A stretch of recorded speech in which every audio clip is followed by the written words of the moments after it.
పంచదార లేకుండా గోధుమ పిండితో కేక్ తయారు చేసుకోవడానికి అరకప్పు వరకు బెల్లం తీసుకోండి. బెల్లంలోకి కొంచెం నీళ్లు వేసుకొని బెల్లం మొత్తం కరిగించుకోవాలి.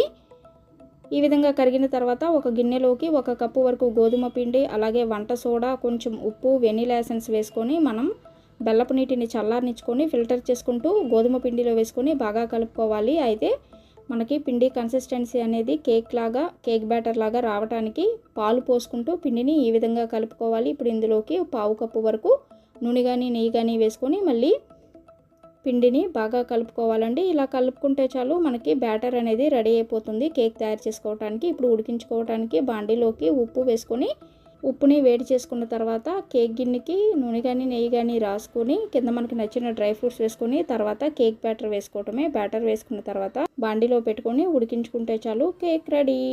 అది కూడా గుడ్డు లేకుండా గోధుమ పిండి కేక్ రెడీ. Please subscribe.